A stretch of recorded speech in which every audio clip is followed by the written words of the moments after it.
평생 가슴속에서 떠나보낼 순 없지만 그 시절 도시락을 싸들고 학교에 찾아오시면 왠지 부끄럽기만 했던 어머니. 너무나 사랑하고 아끼지만 왠지 친구들 앞에서 소개하기는 부끄러웠던 그녀. 깊은 밤 졸린 눈을 부비며 잊지 않고 챙겨 듣지만 왠지 사람들한테 추천하기는 힘든 방송.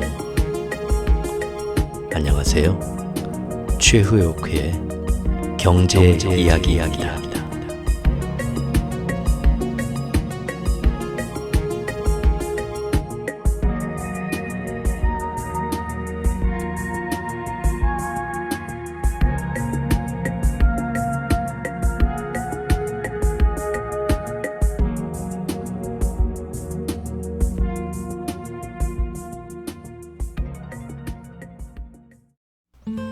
안녕하세요. 최옥구입니다. 네, 어떻게 다들 아름답고 약간은 처연한 4월 잘들 보내고 계신지 모르겠습니다.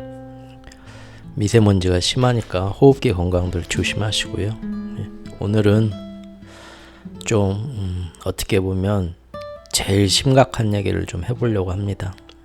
이게 우리가 더 숨길래야 숨길 수 없는 어쩔 수 없이 우리 미래가 향하고 있는 암울한 현실에 대해서 하나하나 짚어나가기가 너무 마음이 아프고 힘들겠지만 그래도 외면할 수 없는 현실이기 때문에 하나하나 짚어갈 건데, 그것은 바로 기후재앙에 관한 문제입니다. 이게 실제로 지금 어느 정도 심각하고 어떤 미래가 몇 %의 확률로 예정이 되어 있는가를, 이 얘기는 절대 국가기관이나 정부에 의해서는 절대 아주 큰 일이 일어나기 전까지는 심도 있게 다뤄지지를 않을 거라고 봅니다. 왜냐하면 국민들의 혼란만 가중돼요. 세계인들의. 그러면서 어떤 무정부 상태와 무질서가 더 올 수도 있기 때문에 마치 우리가 옛날이 아니라 저기 공상과학 영화나 SF 영화 보면 저 멀리서 혜성이 우리 지구에 충돌하려고 날아오는데 어떻게든 그거를 피할 방법이 없다. 내일 당장 혜성이 지구에 충돌할 것 같다 하면은 그거를 국민들한테 발표하는 순간 폭동이 일어나고 아비규환이죠. 그렇기 때문에 그냥 딱 닥치기 전까지는 끝까지 언론 통제를 하면서 안 밝히잖아요. 그리고 이제 정말 몇 시간 안 남거나 하루밖에 안 남았을 때 그때 이제 사실대로 공표하고 얼른 집에 가서 가족들하고 마지막 사랑하는 사람들과 시간을 보내라, 그런 좀 암울한 SF 영화에 어디선가 예전에 본 것 같은데, 지금 현실도 사실은 크게 틀리지 않다고 봅니다. 전부터 이제 제 블로그나 영상을 계속 관심 있게, 이게 남들이 참 접근하기 힘든 영상이고 재미도 없고 지루하고 딱딱한 내용들인데 그래도 관심 있게 이렇게 귀를 열고 들어봐 주셨던 분들 중에 몇 분들이 이렇게 그전에도 환경이나 기후 문제에 대해서 우리가 좀 더 자세히 조금 경제 얘기나 이런 것도 중요하지만 아이들의 미래도 달려있는 일이기 때문에 거기에 대해서 좀 더 심도 있게 다시 한번 좀 다뤄보는 시간을 갖는 게 좀 좋을 것 같다라고 말씀을 하셨는데, 저도 사실은 예전부터 굉장히 많이 이 문제를 거의 10년 넘게 나름 혼자서 관심을 가져왔던 분야고요. 거기에 대해서 할 말도 많은데 한번 입을 열면 이거를 깔끔하게 세 줄 요약하는 그런 능력이 없다 보니까 노인네가 또 이렇게 발음도 막 새 나오고 이게 좀 힘듭니다. 그래서 거기까지 못 다루고 있었는데 항상 언젠가 한번 다뤄야지 했는데 더 이상 다루다간 제가 죽을 때까지 시간이 없을 것 같아서 오늘 그냥 특별 저번 그 국제정세 영상에서는 이제 어디까지 했었냐면은 미국의 중국에 대한 반도체 공격과 그에 따라서 앞으로 중국에서 일어날 희토류 반격, 이 시리즈가 사실은 미국과 중국의 패권 전쟁이라는 소제목으로 나왔지만 전 세계가 어떻게 흘러가고 있는가, 이 국제 정세 앞으로 이것이 몇 년 단위로 어떻게 흘러갈 건가를 쫙 다 살펴보는 거기 때문에 이 시리즈가 무슨 태백산맥이나 토지 같은 대하소설처럼 지금 시리즈로 이어지고 있습니다. 요새 뭐 굉장히 보시면 하루 이틀 단위로 바쁘게 글들이 막 쑥쑥 막 덩어리로 나오죠. 무슨 변비 걸렸던 사람이 뭐 일 보는 것처럼. 제가 볼 때 요즘 시장은 이 지금 그전까지는 경제가 좋다 하다가 점점 사람들이 신용 경색의 위험이 이렇게 큰가? 잘 될 것 같았는데 연착륙이 경기 침체가 세계적으로 오나? 그런 서서히 덮쳐오는 파도와 해일을 멀리서 지켜보면서 해안가에서 이게 진짠가 사실인가 하면서 거기에 적응하는 시간, 변화기가 지금 어차피 이어질 거라 봅니다. 그거는 뭐 다음 달 5월 달에 이제 금리 인상 25bp 하는 것까지 뭐 보면서도 계속 시장 그런 식으로 위아래로 흔들리면서 가겠죠. 다만 이제 그 사이에 이대로 미국이 계속 있으면은 아주 치명적인 어떤 미국한테는 뭔가가 오는데, 정말 뜻하지 않게 미국이 이대로 무너질지 아니면 역시나 한 번은 지금 이럴 수는 없다 하고 마지막 강짜를 부리면서 지정학적 갈등이 어디선가 빵 터지거나 또 다른 우리가 예상 못한 실리콘밸리 같이 그런 사건이 4월 중에 터질지는 그때 가서 봐야, 뚜껑을 열어봐야 하니까 뭐 그 전까지는 시장의 경제 진맥에 대해서는 뭐 날마다 뭐 이게 뭐 올랐네 저게 뭐 올랐네 할 필요 없이요. 그냥 길게 보고 가끔 뭐 특별한 일 있을 때만 지켜보면 될 것 같습니다. 그리고 오히려 이런 시간이기 때문에 그동안 미뤄왔던, 사실은 제가 3월 초부터 틈틈이 쭉 쓰려고 했던 이 국제정세의 글들을 계속 자료만 모으고 글만 완성시키고 업데이트하면서 시간이 너무 밀려버렸어요. 그래서 더 이상 미뤄서는 안 되겠다, 이 중요한 얘기들 해가지고 아예 그냥 요새 그냥 시리즈로 빵빵빵 내놓는 겁니다. 보면 뭐 사람들이 별로 뭐 기존에 제 글을 쭉 보던 사람이 아니면 뭐 새로운 구독자나 뭐 유튜브 뭐 경제 이런 데 관심 있는 사람들이 보고 들어오기 힘든 그런 조회수를 늘릴 수 있는 글도 아니지만, 제 나름으로는 어떤 그냥 이 격동기의 시대와 경제의 변화와 세계의 변화를 누가 보든 안 보든 제가 이제 느끼고 알아채고 제 눈에 보였던 것들을 그냥 하나하나 기록해 놓는 어떤 그런 맛이죠. 뭐 이걸 나중에 뭐 지구가 멸망하고 나서 외계인이 와서 이 기록을 보고 해독을 말도 안 되는 소리고요. 그래서 오늘은 기후재앙을 특별히 오늘 다뤄보는 아주 중요한 시간을 가질 건데요. 그 이전에 잠깐 그 반도체와 히토류까지 한 다음에 다른 나라들, 그 외에 여러 다른 나라들은 역시나 이런 움직임 때문에 각자 그 나라가 가진 특별한 자원에 대해서 우리도 앞으로 이거 먹고 살아야 되니까 니들 우리한테 숟가락 들고 오지 마, 이것도 다 우리 거야, 우리 알아서 하려고, 그런 자원 민족주의가 점점 강해지고 있습니다. 서로가 다 이기적인 거죠. 여러분들이 집을 가지고 있으면 예전에는 이 집에서 밥 먹고 뭐 반찬 사고 하는 거는 다 저기 시장 가서 사고, 가스 같은 것도 다 저기 뭡니까 도시가스 연결하고 뭐 서로 간에 그런 도움을 주면서 살잖아요. 근데 이제는 전부 다 마당 뒤집어 까고 베란다 뒤집어 까서 흙 갖다 놓고 거기서 작업자족 하겠다고 뭐 텃밭에다가 막 별거별거 다 심고요. 그 다음에 저놈이 우리 집 가스 끊을지도 모르니까 여기 어떻게 뭐 옆에 집에다가 무슨 뭐 발전기를 갖다 놓고 뭐 임시로 막 발전할 수 있는, 저놈이 우리 전기 끊어도 내가 살아야지 뭐 장작 패다가 갖다 놓고 저놈들이 혹시 가스 공급 안 한다고 할지도 모르니까 지금부터 마치 그런 정말로 원시사대 자급자족과 원시시대의 자급자족처럼 전 세계가 자꾸 지금 그런 경향으로 가고 있다는 겁니다. 얼마나 비효율적이겠어요. 그리고 문제는 비효율적이고 돈도 많이 들고 경제적인 서로가 피해를 주는 것뿐만이 아니라 뭐가 문제입니까? 그 와중에 몇 배로 더 환경이 파괴됩니다. 그래서 그게 기후재앙으로 이어지는 건데요. 시작해 보겠습니다. 심각해지는 자원 민족주의 봅시다.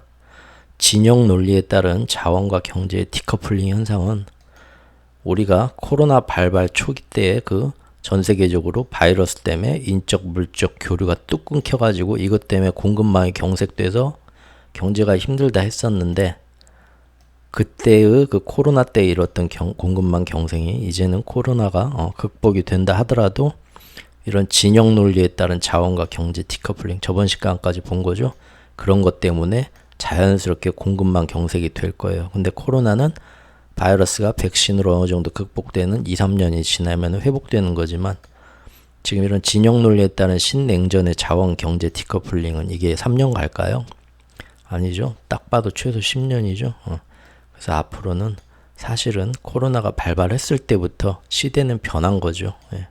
공급망 경색은 절대 풀리는 문제가 아닙니다. 예. 이것은 단순 무역 전쟁이 아니고요. 세계적인 패권 전쟁의 시작이잖아요. 이젠 다 알고 계시죠. 예.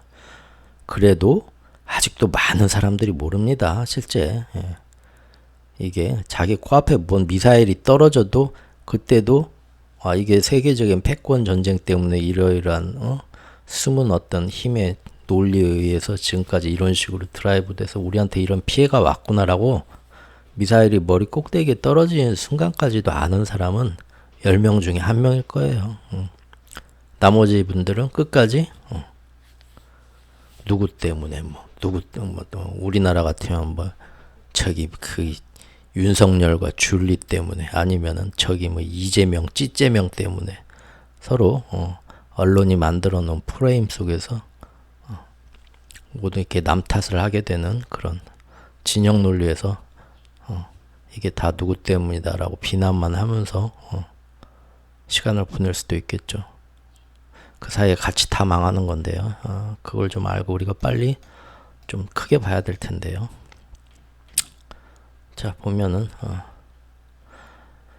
우크라이나 전쟁은 이제 실제적으로 핑계일 뿐이었다는 거는, 이거는 그래도 비교적 1년 지나니까 많이들 좀 깨우치는 것 같대요. 요새 유튜브 뉴스 밑에 댓글 보면 재밌습니다. 1년 전과 분위기가 많이 변했더라고요. 네. 앞으로 어느 쪽에든 휘둘리면서 이번 전쟁터에서 각국이 소모품으로 희생을 강요당하지 않으려면 스스로 먹고 살 길은 알아서 챙겨야겠구나, 그런 생각들을 많이 지금 하고 있죠. 실제 작년 중앙은행, 각국의 중앙은행들 금을 역대적으로 많이 모았고요. 우리나라 한은만 안 모았대요. 왜 그런지 모르겠어요, 정말. 금 은값에 대해서 요새 변화에 대해서도 할 말이 많은데, 이거 결국 이 시리즈의 맨 마지막에 화폐 논리, 화폐 전쟁에 대해서 그때 한번 다루겠습니다. 그래서 앞으로는 그 전까지는 세계화의 혜택으로 세계 어디서든 자유롭게 공급받던 중요한 자원이 이제는 같은 진영 안에서만 조달할 수밖에 없죠. 그렇죠? 미국이나 호주 가가지고 히토리 달라고 해야 됩니다. 그렇죠? 그것마저도 잘 보려고 굽신대야 돼요. 왜냐면 히토리 수요는 많은데 일단 자기들 것부터 쓸 거 다 돌리고 남은 거 우리한테 나눠주려고 하겠죠? 우리한테 순서가 몇 번째로 돌아올까요? 글쎄요. 그런데 이것은 히토리 같은 그런 희귀 원자재뿐만 아니라 식량, 에너지, 이 모든 것에 대해서 다 동일하게 된다는 겁니다. 쌀 버리지 말아야겠죠. 예. 여자분들도 다이어트 한다고 어떠지 말고 밥 한 공기 다 먹는 운동을 하자. 예. 굉장히 좀 헛웃음이 나오는 얘기긴 하지만 그 의도는 좋습니다. 어떻게든 쌀을 그냥 버리지 말고 활용 방안을 생각해 보자. 그래서 이제 그 쌀 농가가 정말 모든 걸 포기하고 저기 농사를 포기하면 안 되니까요. 좋은 의도라는 건 알겠는데, 한 가지 아쉬운 건 여기에 대해서 그 전부터 고뇌하고 고민하면서 머리를 맞대고 노력을 해서 구체적으로 어떤 실전적이고 합리적인 그런 대안 방안을 지금까지 마련해 본 적이 없다는 것으로 들려요. 그런 제안을 했다는 것 자체가. 그게 좀 안타깝죠. 이미 중국은 인접 아시아 국가들에 대해서 수자원을 무기화하고 있는 건 아시죠? 메콩강 거기를 아시리라 봅니다. 아니, 또 모르는 분들도 있으니까요. 메콩강이 짜잔 강인데요. 이 강이 여기 보면 라오스, 태국, 캄보디아, 베트남이 동남아시아, 말레이시아, 싱가포르 지금 이 나라들이 왜 제일 중요하냐면 사실 이 나라들은 중국하고 교류 안 하면 굶어 죽는 나라들입니다. 예. 그런데 여기가 굉장한 경제권이에요. 인구도 어마어마하게 많지만 사실은 이제 제조업을 중국에서부터 받아서 앞으로 어마어마하게 이제 옛날 아시아의 네 마리 용처럼 얘네가 커나가는 나라이기도 하고 군사적으로 경제적으로 우리 편으로 끌어들여야 되는데 중국하고 교역을 많이 하지만 마찰도 많이 있는 나라들입니다. 어떻게든 이제 우리 서구 자유진영 연합은 얘네들을 이쪽하고 이제 많이 경제적으로 중국하고 끊어라 우리하고 하자 하면서 같이 끌어와야겠죠. 그런데 이미 중국이 아주 예전부터 여기가 티벳이 있는 신장지구 아닙니까? 여기서부터 히말라야의 어떤 물들이 녹고 막 이렇게 해가지고 강이 여상류에서부터 해가지고 이 하류로 다 내려가는데 가장 큰 강이 메콩강입니다. 메콩강. 강들이 이 나라에 다 젖줄이에요. 산업과 식량과. 그런데 중국이 예전부터 자기들 어떤 댐, 수력 발전, 어떤 효율적인 뭐 수자원 그거를 관리한다고 메콩강 상류에 여기에 댐을 어마어마하게 지었어요. 실제 이제 이 나라들하고 협력해서 니네 나라도 우리가 좀 1대1로 사업으로 도와줄 겸해서 여기다가 댐들을 많이 또 같이 만들었고요. 문제는 위에서 댐에다가 자꾸 이제 가뭄이 심해지잖아요. 홍수도 심해지고 이게 제대로 된 어떤 수자원 관리가 힘들어졌단 말이에요. 우리 남부지방 지금 작년부터 가뭄으로 난리 났죠. 광주 같은데 아시잖아요. 그렇게 폭우가 와도 아주 좁은 띠로 일시적인 폭우가 오기 때문에 전체 해갈에 도움이 안 되고 오히려 농작물을 망치기만 하고 전체적인 가뭄은 계속되는 거죠. 세계가 지금 기후변화를 다 똑같이 되고 있는데 수자원을 이렇게 막게 되면서 이 나라들이 다 농사와 산업이 지금 허덕이게 됐습니다. 중국도 근데 그걸 은근히 이 나라를 압박하는데 이용을 하고 있어요. 지금 우리 말 안 들어? 여기서 계속 댐 여러 개 만들면서 이리 물 안 내려가게 다 잠가버리면요 이 나라들 죽습니다. 수자원의 무기화가 된 거예요. 식량이나 물 이런 것들이 앞으로 아무리 뭐 그 나라가 뭐 반도체 생산 많이 하고 뭐 애플 생산 많이 하면 뭐 합니까? 국민들이 먹을 게 없으면 끝나는 거예요.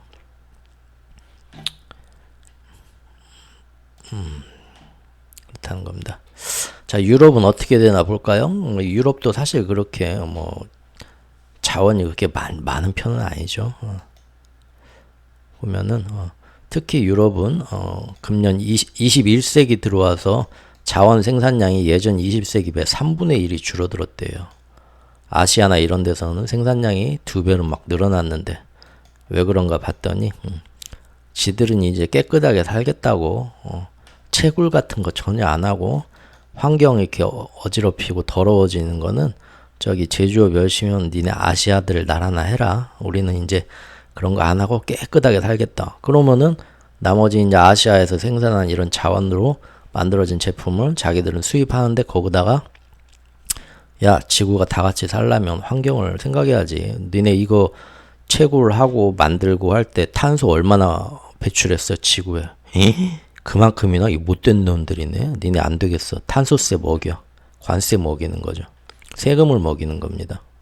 우리 유럽에 물건 팔고 싶으면 그 탄소 어마어마하게 배출하면서 만든 그 물건은 우리한테 잘못했습니다 하고 세금 내. 그렇게 되는 거거든요. 일찌감치 그래갖고 얘네들은 탄소에서 많이 탈출을 한다고 이런 환경오염시키고 탄소를 많이 배출시키는 자원 생산 특히 이런 데서는 일부러 양을 줄여왔어요. 21세기 들어서. 그래서 자기들은 깨끗하게 살고 아시아 어떤 제조업이나 탄소 배출을 많이 하게 되는 새로운 신흥 강국한테는 탄소세도 받고 해서 일석이조로 그런 좀 꼼수가 있었죠. 근데 이제는 그것이 부메랑이 됐죠. 이런 자원 민족주의 신냉전 시대가 됐기 때문에 자원 개발 안 했던 유럽은 이제 절대 혼자서 못 버티니까 자원 많고 개발할 수 있는 어디 미국하고 호주하고 같이 손을 잡을 수밖에 없는 겁니다. 그리고 중국하고도 러시아하고도 손잡고 싶지만 러시아는 결국 1년 만에 걸쳐서 손절해버렸고요. 앞으로 중국하고도 손을 끊어야겠지만 너무 힘들어질 것 같으니까 마크롱이나 숄츠 같은 애들은 미국하고 중국하고 양쪽에 다 한번 발 걸쳐볼까 하는 거고요, 지금. 네. 어쨌든 유럽도 야 혼자 고고한 척 하다가 우리가 제일 먼저 굶어 죽겠다. 꼼수 쓰다가 해가지고 직접 캐서 쓰겠다. 유럽도.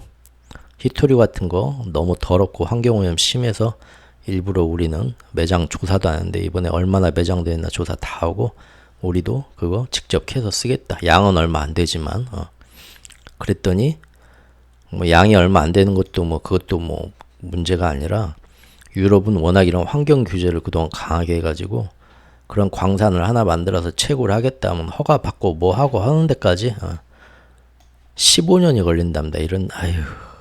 그래서 이번에 법안을 싹 바꿉니다. 번개불 공급망대. 그래서 히토리 채굴부터 공급까지 최대한 빠르게 소요 기간을 절반 이하로 줄일 수 있도록 한다고 합니다. 예. 얼마나 이제 잘 되나 봅시다. 결국 앞으로 괜히 전기차로 다 바꾸기 괜히는 아니죠. 왜냐하면은 지구의 탄소 배출 때문에 지구 온난화가 일어나는데 탄소 배출을 제일 많이 하는 게 일단은 자동차 배기가스가 그 중에 하나거든요. 전기차로 줄인다는 건 좋지만 전기차가 최선의 방법이냐? 저는 그건 아니라고 보는데 전기차를 그 들어가는 배터리, 리튬을 생산하기 위해서 지구 온난화 탄소 배출은 얼마나 적을지 몰라도 땅에 토양에 녹여서는 안 되는 아주 극심한 환경오염 물질을 이제 어마어마하게 또 다른 하나를 살리겠다고 또 다른 환경을 파괴하는 거죠. 그렇게 되는 거죠. 그래서 EU도 이제 자기들의 핵심 원자재법이라는 걸 만들어서 미국의 IRA처럼 똑같이 유럽의 어떤 그 들어오는 뭐 배터리나 뭐나 뭐 이런 것들은 다 유럽에서 어느 정도 생산하고 만들어진 자원을 몇 프로 이상 써야 된다. 똑같은 방식으로 하는 거예요. 점점 어떻게 됩니까? 우리나라가 미국한테 물건 팔아먹기도 IRA 때문에 힘들어지는데 앞으로 유럽에 물건 팔아먹으려면 또 유럽에 있는 모든 자원과 자재를 또 써야 된다는 겁니다. 아이고 다 때려치고 싶겠죠? 이런 식으로 지금 유럽은 현재 히토리의 98%, 리튬의 97%, 마그네슘의 93%를 전부 중국에 의존하고 있다. 이런 거 빨리 자기네 나라에서 자원도 개발하고 무엇보다도 재활용을 해야죠. 리튬 전기차가 뭐 굉장히 뭐 1년 유지비가 이거밖에 안 된단 막 하시면서 좋아하는데 저는 조금 예전부터 이해가 안 되더라고요. 왜냐하면 그 휴대폰도 보면은 배터리 계속 하다 보면 나중에 휴대폰이 고장나서 버리는 것보다는 배터리가 너무 빨리 닳고 수명이 다 돼서 배터리만 새로 사서 갈아 끼우든지 해야 하잖아요. 제가 알기로 전기차에 그 배터리 뭐 얼마나 이제 차를 많이 타고 다니냐 문제겠지만 한 10년 안 돼서 뭐 5년인가 7년인가 예전에 얼핏 봤는데 배터리가 그때부터는 굉장히 이제 아예 뭐 먹통이 되는 건 아니지만 수시로 계속 충전해야 할 만큼 아주 불편할 정도로 배터리가 수명이 확 줄어든다고 하더라고요. 전기차에서 배터리가 차지하는 가격 비중이 얼마입니까? 그거 가르려면 제가 볼 때는 5에서 7년 아낀 유지비가 한 번에 나갈 것 같은데요. 그죠? 물론 그 안에 기술이 더 이제 발전해가지고 뭐 달라지면 모르겠지만 그리고 문제는 그 폐 배터리 토양 오염 제가 아주 어렸을 때 뭐 저희 때는 그 뭐 만화로 보는 뭐 과학이야기 그런 거 되게 유명했어요. 계몽사 같은 데서 나오는 아이들 책 전집. 그래서 그때는 방문 판매로 그런 계몽사 뭐 금성출판사 그런 데서 애들 학습 만화나 학습 책을 집에 이렇게 엄마들이 화장품 팔듯이 방문 판매로 오면 이제 엄마들이나 아빠들이 아유 우리 애기 책도 좀 보라고 이런 거 사야겠다 해서 전집으로 문학 전집도 많았고요. 그때는 막 어렸을 때 저 그런 거 많이 봤습니다. 우리 때 뭐 컴퓨터나 뭐 그런 거 있지 않았고 세계 문학 전집, 세계 위인 전집 해갖고 보통 시리즈가 100권씩 됐어요. 그때는 참 애기들 책 많이 읽던 시대였는데 그거 참 좋았던 것 같아요. 어렸을 때 사람 감수성도 참 풍부하게 해주고 책을 읽는다는 게. 근데 이제 커서는 이제 저도 거의 안 읽죠. 저도 이 화면으로 반딱반딱 나오는 유튜브가 훨씬 재밌습니다. 책보다. 그런데 그 어렸을 때 봤던 그런 과학, 그런 학습 만화에 보면 제 어렸을 때니까 몇 년 전입니까? 뭐 한 40년 전 되겠죠. 근데 그때도 보면 전기차 얘기가 나왔던 기억이 나요. 그래서 전 세계가 환경을 생각해서 전기차로 뭐 만드는 그런 것도 생각하고 있는데 그 당시 그 만화의 제 기억으로는 아직은 그 전기차로 이렇게 할 그런 과학 기술도 덜 발전했고 그리고 과학 기술보다도 과학자들이 제일 걱정하는 건 다 쓰고 나서 전기차의 배터리를 어떻게 환경 오염을 안 시키고 재활용하냐. 그 문제 때문에도 전기차 개발에 대해서 굉장히 회의적이다. 그런 내용이 나왔었어요.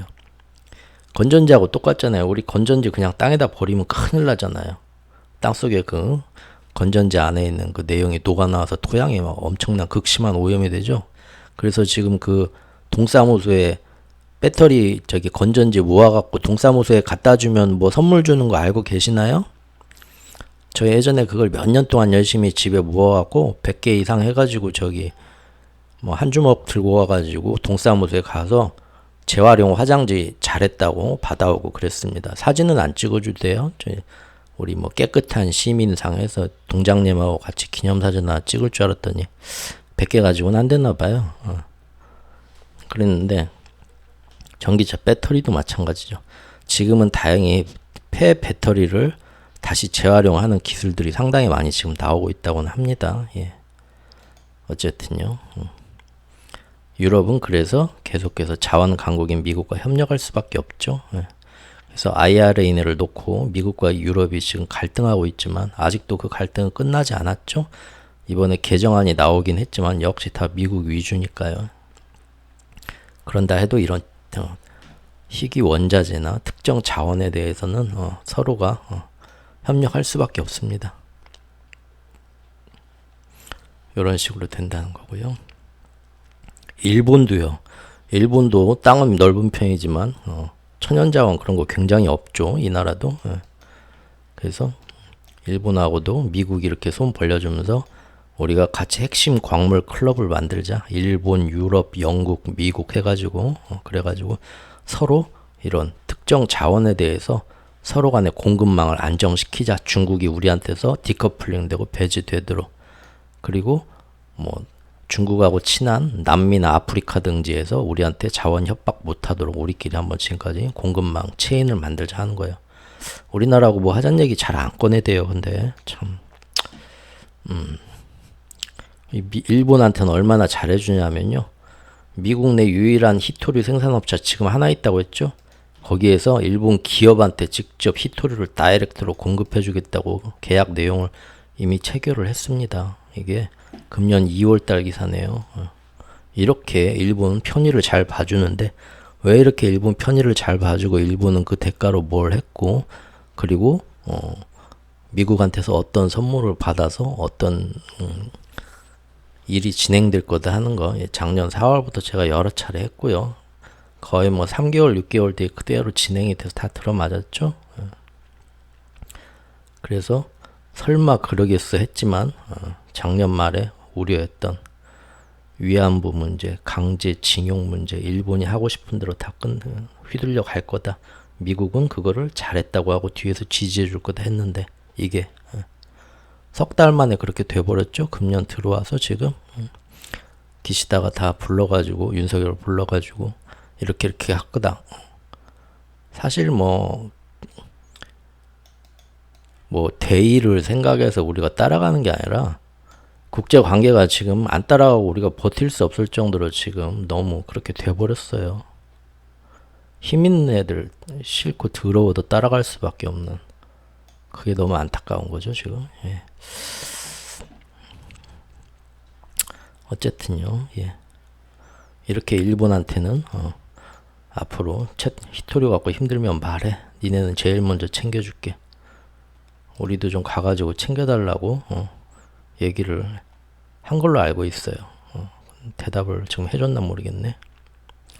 어쨌든 G7 국가들은 서로 간에 공급망을 했고, 앞으로 중국과 경제 관계가 깊은 독일이나 미국, 일본, 독일이나 일본도 안심해라, 우리가 잘 챙겨주겠다, 우리끼리 그런 식으로 지금 회유하기 위해서. 그동안은 자국의 환경 오염을 두려워해서 히토리 정제를 중국한테 하청만 주고 있었죠. 근데 이제는 앞으로는 이것도 각국이 직접 해야 된다는 겁니다. 그러면 지구촌 곳곳의 환경 오염은 이미 예정된 거겠죠. 탄소 배출 경감으로 지구를 살리자면서 앞으로는 리튬 등의 히토류 자원 개발 경쟁으로 전 세계가 이제 또 토양을 가열차게 오염시킬 예정입니다. 그리고 이렇게 자원의 무기화에 따른 자원 민족주의라는 것은요, 중국하고 G7 국가에서만 일어난 일이 아닙니다. 자원 부국인 데가 어딥니까? 중남미, 남미, 중동 지역 이런 데죠. 이런 데서도 발빠르게 앞으로 이런 시대구만, 우리나라도 전부 이런 중요한 자원, 히토류 같은 거나 리튬이나 우리나라 다 얼마나 매장이 많이 되어 있으니까 이거 앞으로 아무도 와서 못 건들게. 그러면 어떻게 해야겠습니까? 외국인 나라가 와서 그 자원을 건든다는 건 뭡니까? 합작 회사를 만들거나 외국 기업이 와서 여기를 개발을 해서 이익을 가져가는 거예요. 그러죠? 예를 들면 뭐 우리나라에 뭐 저기 지하철, 메트로 뭐 그런 것도 사실은 다 어떤 외국 그 외국 기업에 이미 다 어느 정도 먹혀가지고, 아니면 뭐 민자도로 뭐 교량 그런 데도 이미 그렇게 자본이 침식을 당해서 우리가 맨날 거기서 내는 통행료나 뭐 그런 것들을 사실 그 돈이 다 어디로 갑니까? 외국 기업으로 다 가는 거 아니에요? 우리가 열심히 일해서 거기다 돈 갖다 주는 거 아니에요? 그렇죠? 지방에 있는 사람들 백화점에서 아무리 돈 써도 그 백화점에서 벌은 돈을 지역에 다시 이렇게 순환해서 돈을 돌려서 경제를 살립니까? 서울에 있는 백화점 본사로 쑥 가져가서 지방은 계속 약해지는 거죠. 서울만 계속 부자 되고, 그런 원리죠. 그래서 그걸 막기 위해서 각 나라들이 어떻게 합니까? 이런 특정 산업을 자기들의 전략적인 어떤 국가 핵심 산업으로 지정을 한 다음에 법적으로 특별하게 보호를 받게 만들고, 외국 기업이 와서 똑같이 합작해서 개발을 못하도록 하거나 아예 국유화를 해버리는 겁니다. 이 산업을. 그렇게 해서 외국 기업들은 여기 손도 못 대고 자기들의 자원과 국부가 외국으로 유출 못 되게 하는 거죠. 옛날에는 이런 걸 막기 위해서 각국의 예전에 제국 식민주의를 했던 그런 미국이나 유럽이나 그런 나라들, 일본들이 이 나라의 정치권에다가 자기 사람을 심어놓고 자기들 말을 잘 듣는 언론들을 많이 지원해주고, 또 자기들한테 어떤 친한 정치인 세력을 어렸을 때부터 장학금 주고 키우고 해가지고 세뇌시키고 해서 정권에서 괜찮다, 저 나라하고 합작해서 개발하면 된다 해서 그런 정부가 쓰도록, 친미 정부나 그런 게 쓰도록 해가지고 많이들 스타를 했었죠. 근데 이제는 이런 식으로 시대가 바뀌니까 아예 그냥 모든 나라들이 정신을 차리고 이제는 국유화를 하기 시작했다는 겁니다. 아르헨티나에서, 기사들 한번 관심 있는 분들 읽어보시고요.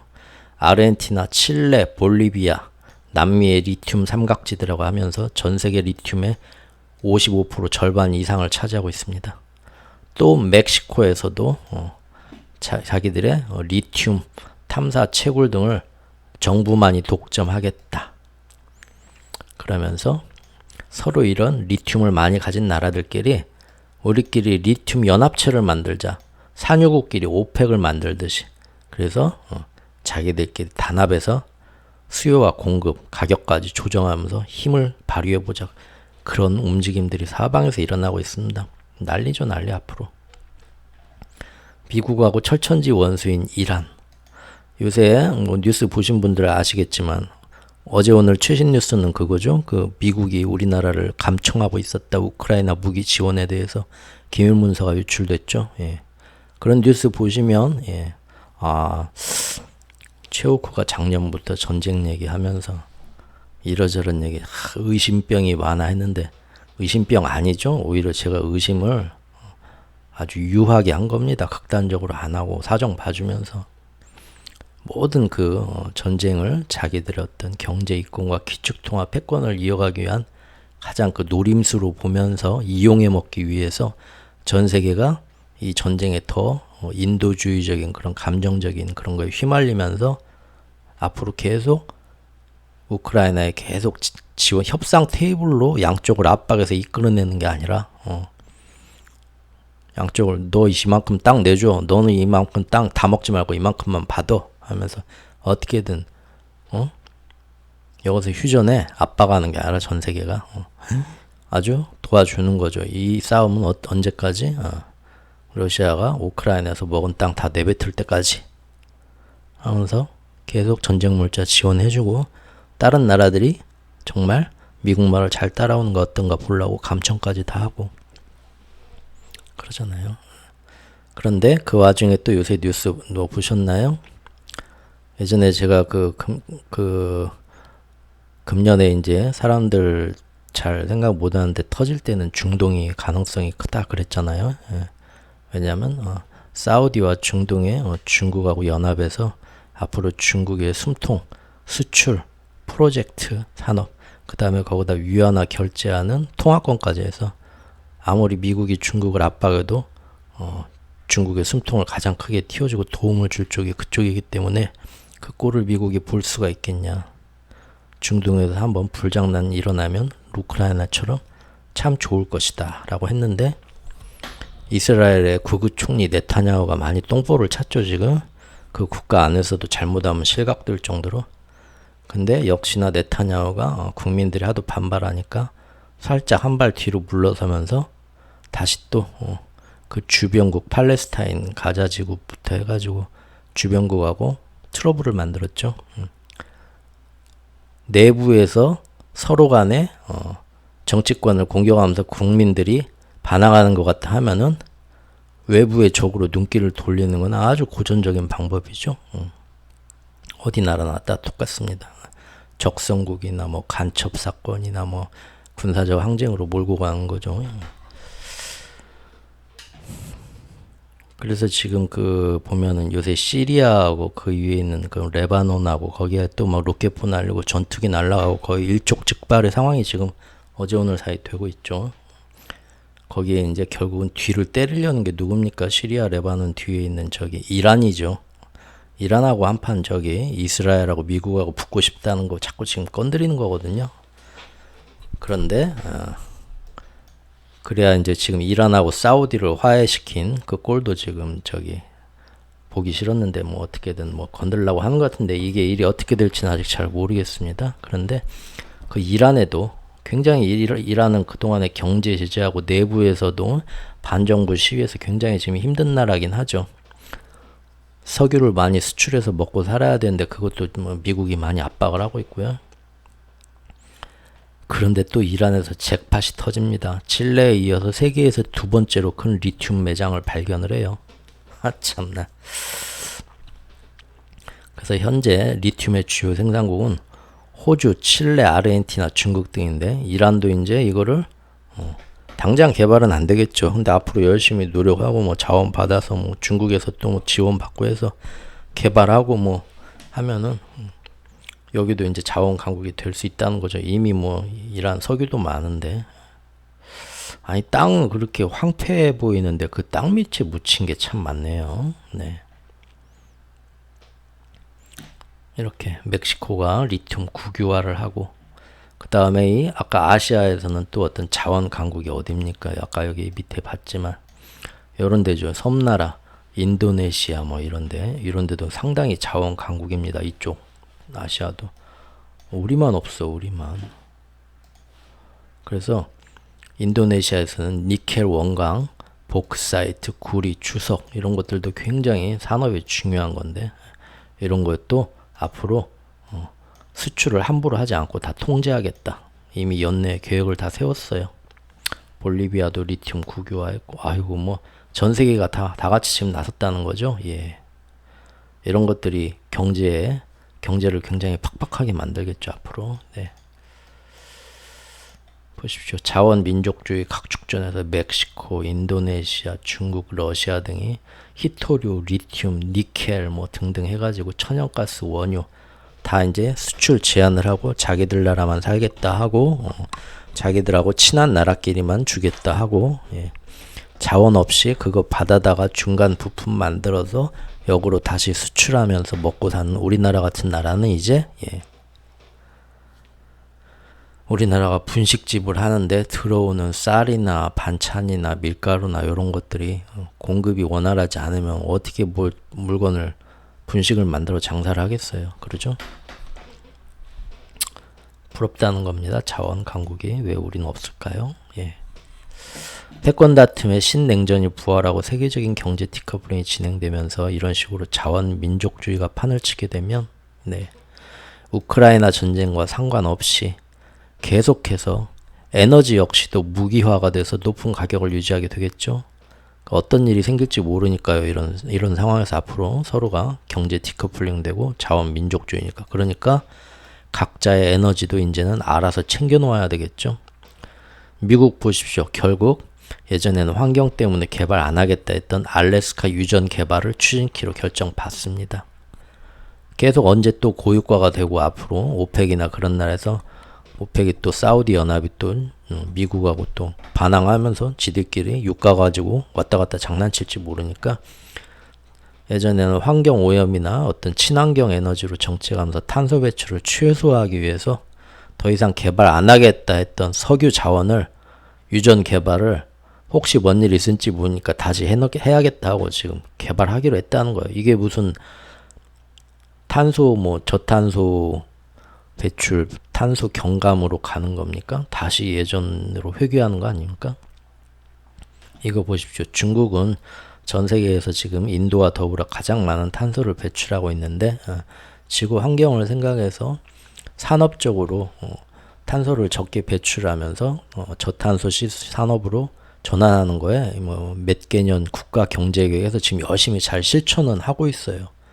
그러나 실천은 잘 하고 있지만 중국의 당면 과제는 뭡니까? 짧은 1, 2년 봤을 때 일단 지금 제로 코로나의 충격에서 벗어나서 어떻게든 지금 지방정부 부채와 부동산 부채가 터지기 전에 경제가 다시 살아나야 됩니다. 내수를 살리든 수출을 살리든. 그러면 지금 당장 1년, 2년은 환경 오염이고 자시고 돌릴 수 있는 공장은 다 돌린다는 겁니다. 요새 미세먼지 금년 들어와 장난 없죠? 그 미세 먼지 어플 같은 거 핸드폰에서 이렇게 지도 같은 거 보시면 나오지만 여지없죠. 중국 저기 그 서해안 쪽 그쪽에 연안으로 해서 그냥 거기 있는 미세먼지가 다 우리나라로 지금 영향을 미쳐갖고 금년 계속 지금 이 난리 아닙니까? 그리고 여기 보십시오. 실제로 전에도 제가 한번 살짝 얘기했던 기사인데 중국은 지난해 60년 만에 최악의 가뭄이 왔었죠. 그래서 수력발전소 가동이 멈추다시피 했어요. 어디는 비가 왔다가 폭우가 왔다 어디는 가물었다 하니까 댐의 일정량이 물이 채워지지 않으니까 수력발전이 안 되는 거예요. 그래서 전력난 때문에 이런 공장 가동을 하면서 경제를 빨리 회복하고 미국을 따라가야 되는데 전기 공급이 안 돼서 사방에서 맨날 불안정한 정전이 일어나고 뉴스들 기억나시죠? 작년 내내 그랬잖아요. 그러니까 안 되겠다. 이런 비가 오든 말든 상관없이 계속 전력이 안정적으로 발전이 되려면 뭐가 필요하겠습니까? 지금 당장 싼 값에 빠르게 안정적으로 전력을 공급하는 건 화력발전소만 한 게 없습니다. 그래서 계절 변화와 관계없이 발전이 가능한 석탄 화력발전소, 석탄 가격은 아무리 뭐가 비싸다 해도 다른 거에 비해서 그래도 쌉니다. 제일. 그래서 석탄을 떼는 화력발전소가 제일 자기들한테는 유용한 거예요. 그래서 한때는 탄소 배출을 막겠다 해서 석탄을 공급하는 탄광도 다 지들도 수백 곳을 폐쇄하고 생산 감축하고 환경을 생각하자 하면서 국가적인 약속이라고 했었지만 작년부터 그런 일이 벌어나고 또 미중 갈등 패권 때문에 야 우리 지금 그게 문제가 아니다 하면서 이런 이기적인 마음으로 전 세계가 자원 민족주의로 돌아서게 되면서 중국 역시도 결국 당국은 애초에 그런 세계가 탄소 배출을 막기 위해서 이런 협조를 하자라는 그런 걸 다 때려 엎고 지금은 각국에 있는 자기 중국 각지에 있는 모든 탄광에 야 다시 다 문 열어 석탄광산 가능한 최대한 많이 생산하고 국가에서 지시를 했습니다. 그래서 이 보고서를 보면 이게 상당히 언제적 기사냐면 꽤 됐어요. 2월 28일 기사네요. 예. 근데 이 내용은 이미 작년에 이렇게 됐다 본 거예요. 이번 2월에 된 게 아니라 작년 1년치 보고서를 보는 기사입니다. 그래서 여기 보면은 중국이 앞으로 재생 가능 에너지 부분을 강화해도 화력 발전 확대에 따른 탄소 중립의 역행 움직임은 되돌리기 어려울 거다. 다시 환경 오염 시킬 거다. 전 세계가 다 같이. 중국만 그러겠어요? 다른 데도 다 이제 그럽니다. 중국은 지난해 태양광, 풍력 등 재생 가능 에너지의 발전 규모를 사상 최대로 키우긴 했어요. 그렇다고 하더라도 중국 전체 전력에서 차지하는 그 친환경 비율은 2%밖에 안 됩니다. 이게 중국만의 문제가 아니고 전 세계 문제입니다. 여러분 막 사방에 풍력 발전기 뭐 하고 뭐 바이든이 지원하고 전 세계가 뭐 많이 교체하고 몇 년도까지 뭐 산업의 몇 프로의 뭐 발전에 몇 와트 몇 킬로와트를 뭐 이걸로 대체할 거다 하니까 야 지금은 좀 힘들어도 5년 10년 지나면 완전히 친환경 에너지 발전으로 상당 부분 대체가 되면서 탄소 배출도 굉장히 줄어들고 지구 환경을 다시 살릴 수가 있구나 막연한 기대들을 하시는 분들도 대부분일 텐데 실상은요 어마어마하게 지금 다 친환경 발전으로 다 할 수 있는 만큼 최대한 빠르게 온 힘을 다해서 국가적인 지원금을 투자를 해서 전 세계가 다 같이 이렇게 바꿔 나가도요 전 세계 그 산업에 필요한 전기나 이런 거를 발전하는 발전량에 이 중국처럼 고작 몇 프로예요. 그렇게 해봤자 좀 뒤에 있으면 나옵니다. 예. 사실 그렇기 때문에 앞으로 이런 원자재와 에너지의 슈퍼사이클은 이미 시작된 거죠. 자원 민족주의나 이런 새로운 또 이제 발전 이런 것 때문에 풍력 발전이나 뭐 친환경 발전 그런 거 하는데 어마어마한 뭐 그 안에 구리, 니켈, 히토류 그런 거 자원이 어마어마하게 소비되는 거 아시나요? 돈도 많이 소비되지만 그냥 친환경 발전으로 바꾼다는 게 공짜로 되는 게 아닙니다. 그 바꾸는 과정에 또 어마어마한 환경 오염이 일어납니다. 사실 원자재와 에너지의 슈퍼사이클은 그래서 제가 볼 때는 이미 시작됐습니다. 지금 뭐 원자재 가격 뭐 최하위를 치내 에너지 가격 뭐 바닥을 치내 하는데요. 길게 보세요. 차트나 뭐 어떤 가격을. 그러면 지금 바닥 아닙니다. 금값하고 똑같아요. 금값 엄청 떨어졌네. 뭐 달러값 엄청 떨어졌네 해도 가끔 뭐 그럴 때 있었죠. 몇 달 사이에. 그래도 그거 10년, 20년짜리 차트 보고 보면 제일 높은 수준입니다. 예. 그런데 예전에도 이렇게 원자재 에너지의 슈퍼사이클 가격이 쭉 내렸다 다시 10년 동안 쭉 올라갔다 하는 건 여러 번 있었어요. 특히 에너지와 원자재는 정치적 요인이 많이 작용합니다. 아까 오펙의 뭐 석유값 단합, 그 다음에 그런데 앞으로는 이런 정치적 요인이 미중 패권 갈등과 각국의 자원 민족주의 때문에 훨씬 더 많이 앞으로는 작용하게 되니까 얼마나 변동성이 심해지겠어요. 예. 앞으로 이런 인플레이션과 금리 등에도 이런 것들이 많은 자원 민족주의와 디커플링이 많은 영향을 끼치겠죠. 예. 단순히 그냥 금리 많이 올렸으니까 이제 물가 떨어지면 모든 게 끝이겠지. 그렇게 보기에는 금년 내내는 이런 정치적 요인이 훨씬 중요하다고 사람들은 전부 경제 지표에만 바라보면서 뭐가 어쩔 거냐, 금리가 어쩔 거냐, 물가가 어떨 거냐 하겠지만 사실 더 큰 영향을 미치는 거 길게 볼 때 그런 거는 각국의 이런 정치 상황이기 때문에 국제 정세가 훨씬 중요하고 올해는 오히려 그걸 더 눈여겨봐야 된다고 제가 금년 1월 초에 시리즈로 쓴 국제 정세 시리즈 블로그에 썼던 거기서 제가 여러 차례 강조를 했던 사실입니다. 자, 드디어 두 번째입니다. 오늘의 하이라이트. 마음의 준비들 하시고요. 좀 음료수나 물이나 커피 같은 거 앞에다 두시고 좀 천천히 너무 슬프고 가슴 아픈 얘기지만 같이 한번 좀 짚어보겠습니다.